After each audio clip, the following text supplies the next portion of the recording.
Bem-vindos a mais uma Cesta do Medo. Para quem ainda não me conhece, eu sou o Bira. Com a minha carreira de detetive, eu já estive dentro dos mais variados casos. Alguns chegam a dar arrepios na espinha só de lembrar. Uma dessas histórias é das irmãs Christine e Léa Papin, que quase 90 anos depois ainda assombra a França. Para você ter uma ideia da gravidade dos crimes, as irmãs arrancaram os olhos das vítimas com as próprias mãos e ainda mutilaram os órgãos genitais delas. Os corpos de Léonie e Geneviève Lancelin, mãe e filha, foram encontrados logo à frente da porta de entrada da casa delas. Estavam irreconhecíveis, como afirmam os relatórios da época. Empregadas na residência, as irmãs Papin foram encontradas pela polícia, no próprio quarto, de mãos dadas enquanto estavam deitadas na cama. Ao lado do móvel, o martelo que tinha sido usado no crime. O ano, você me pergunta? 1933. O que ninguém conseguia entender era o motivo que levou as duas a cometerem tal atrocidade. Afinal, parecia que as irmãs tinham uma boa relação com a família Lancelin. As Papin comiam a mesma comida que eles, recebiam um salário padrão para a época e tinham um comportamento profissional exemplar.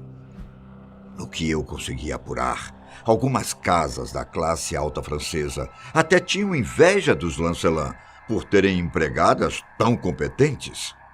Só que o relacionamento não era tão bonito quanto parecia.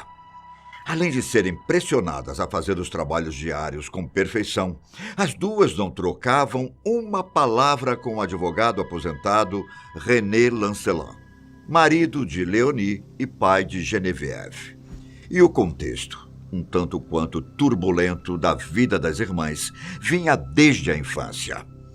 O pai delas era alcoólatra e a mãe não queria cuidar das duas quando pequenas, chegando a deixá-las aos cuidados da cunhada.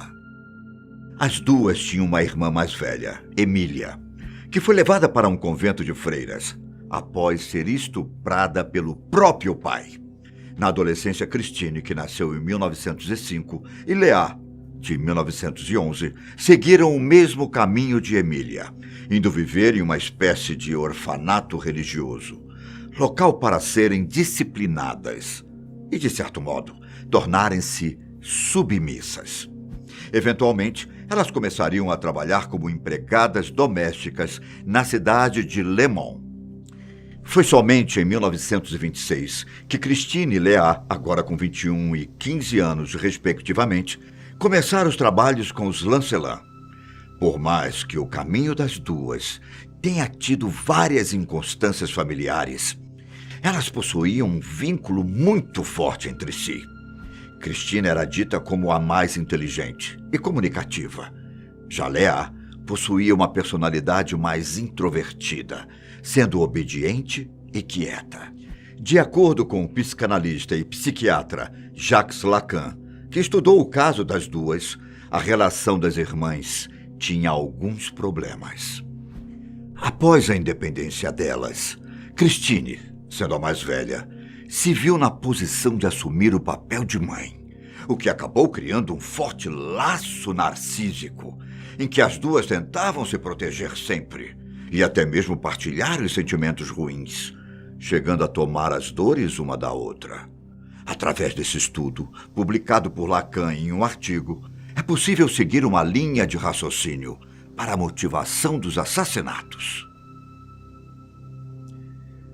Na noite chuvosa do dia 2 de fevereiro de 1933, a mãe Léonie e a filha Geneviève chegaram inesperadamente na residência. Bom, inesperadamente para as irmãs Papin, já que as Lancelin estavam fazendo compras e deveriam ter encontrado René na casa do irmão de Léonie. Pouco antes da chegada, as irmãs tiveram um acidente com um ferro de passar, que acabou deixando a casa sem energia. Como a família não estaria lá à noite, elas decidiram consertar tudo na manhã seguinte.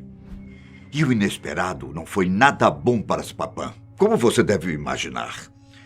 A mãe ficou furiosa ao ser informada do ferro e da falta de eletricidade, atitude que assustou Christine de tamanha forma que a deixou nervosa e descontrolada, fazendo com que ela quebrasse um jarro na cabeça da patroa.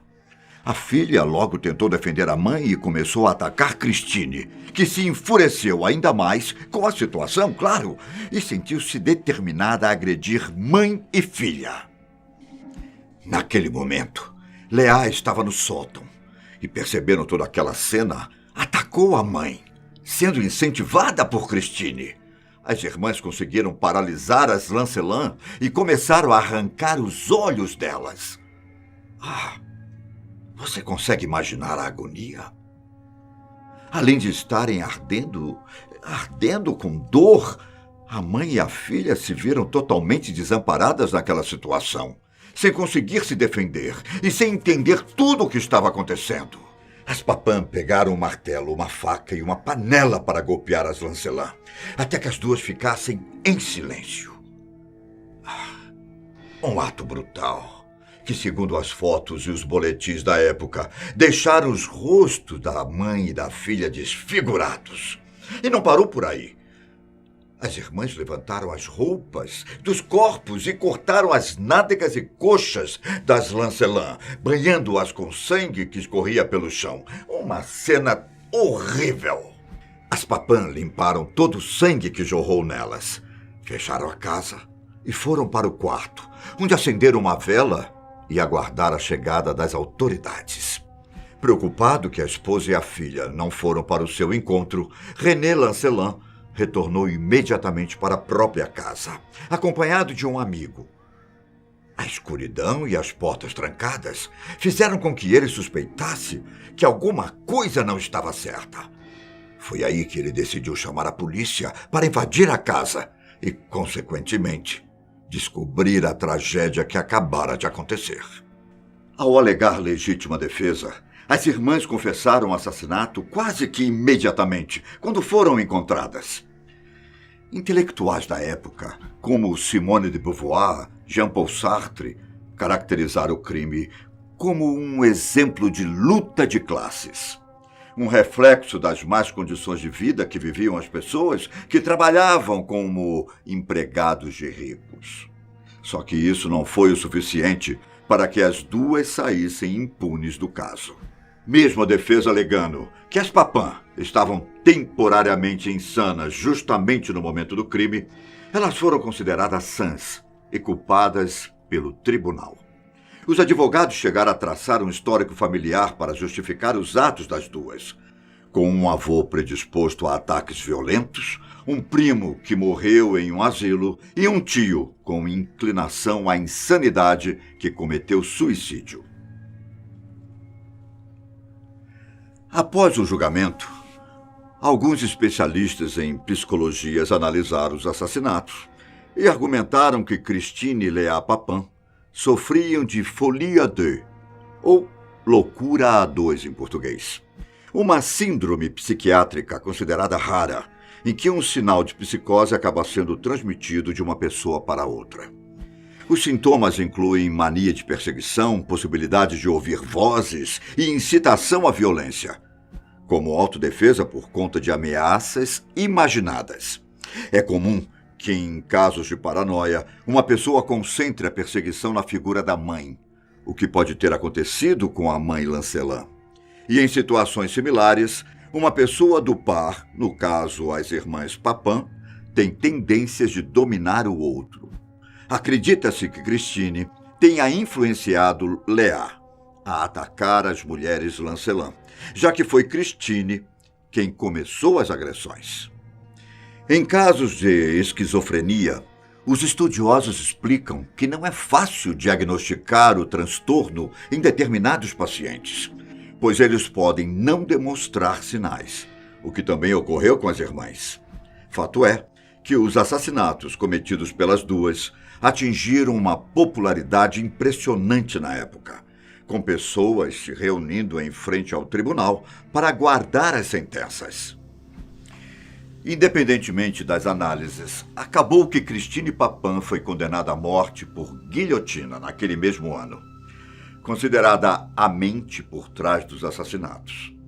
Quanto a Léa Papin, considerada cúmplice e manipulada indiretamente pela irmã, a sentença foi menor e ela foi condenada a trabalhar durante 10 anos. Enquanto estava na cela aguardando a concretização da pena de morte, Christine teve um momento de insanidade e tentou arrancar os próprios olhos. Contida rapidamente, ela foi colocada em uma camisa de força e declarou que sofreu um ataque similar ao do dia dos assassinatos. A sentença dela acabou sendo convertida para prisão perpétua e, na cadeia, passou por vários momentos de depressão. Christine se recusava a comer e até teve outros ataques de insanidade, provavelmente originados por conta da separação com a irmã. A saúde dela diminuiu consideravelmente nos anos seguintes e ela acabou falecendo em 1937, com 32 anos. Quanto a Léa, eu fiquei sabendo de 2 versões da história dela. Sabe-se que ela foi morar com a mãe após ser libertada da prisão em 1941, por bom comportamento. Ela adquiriu uma identidade falsa e teria falecido em 1982, aos 71 anos. Entretanto, esta informação foi questionada por um cineasta chamado Claude Ventura, no ano de 2000, quando ele produzia um documentário sobre o caso das duas e teria descoberto que Léa estava vivendo em um asilo na França. Ela chegou a aparecer na produção, vista parcialmente paralisada e sem conseguir falar por conta de um AVC, que teria sofrido anos antes. Bom, essa senhora acabou falecendo em 2001, supostamente antes de completar 90 anos, e sem confirmarmos se realmente era Léa. Já tinha ouvido falar desse caso? Deixe nos comentários. Se conhece algum outro, também escreva.